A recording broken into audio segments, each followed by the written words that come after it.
King Herod was a powerful man. He ruled Judea with an iron fist. His reign was marked by impressive structures and a ruthless grip on power. Yet beneath the veneer of strength, fear gnawed at his heart.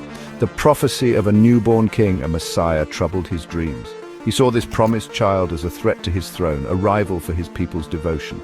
His fear festered, casting a shadow over his reign. Herod, a king in title, lived like a prisoner of his own making. He was trapped by his insecurities, haunted by the possibility of losing his grip on power. He craved the adoration of his subjects, but their love was fickle, easily swayed by a new leader. This fear, this gnawing anxiety, would ultimately set in motion a chain of events that would change the course of history.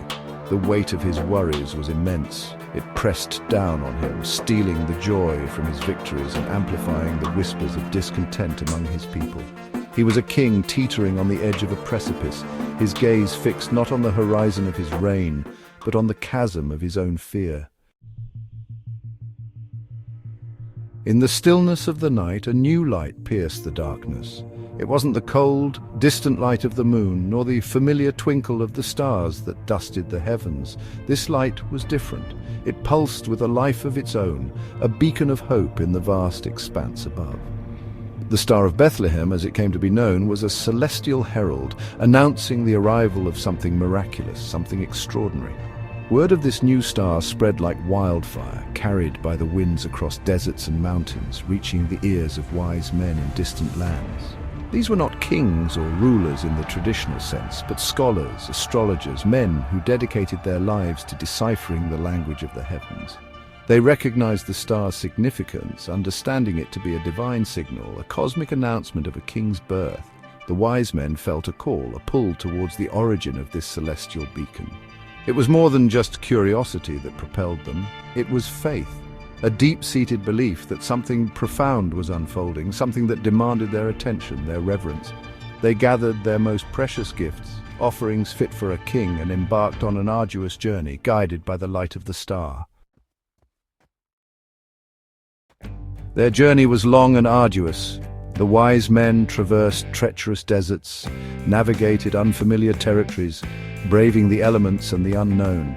They pressed onward, their resolve fueled by the unwavering light of the star and the anticipation of what awaited them at their journey's end.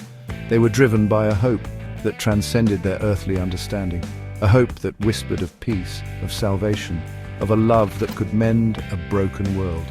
Along their route, they encountered King Herod. He too had heard the rumors of a newborn king, and his fear had morphed into a dangerous obsession. He questioned the wise men, seeking to glean any information that would lead him to this supposed rival. He masked his fear with feigned piety, claiming a desire to pay homage to the child. The wise men, wise not just in the ways of the stars, but also in the ways of the human heart, sensed Herod's hidden agenda. They knew that their news had unsettled him, had awakened a monster within him. They continued their journey, guided by the star and their own intuition, leaving Herod to stew in his own paranoia. Finally, the star led them to Bethlehem, coming to rest over the humble abode where the newborn king, Jesus, lay. There in a manger in the humblest of settings, the wise men found the fulfillment of the prophecy. They knelt before the child, offering their gifts of gold, frankincense, and myrrh, recognizing in him the embodiment of hope, the promise of salvation. Meanwhile, Herod's fear festered, growing with each passing moment. When the wise men, warned in a dream, did not return to him, his rage knew no bounds. He, consumed by his paranoia, ordered the unthinkable, the massacre of all male infants in Bethlehem. It was a desperate, horrific act of a man blinded by his own fear, a man who sought to extinguish the light of hope before it could fully ignite. Yet even in his madness, Herod's plan was thwarted. Joseph, warned by an angel, had already fled to Egypt with Mary and the infant Jesus, escaping the slaughter. The Savior of mankind, the embodiment of love and hope, was safe. The darkness, though it had tried to consume the light, had failed.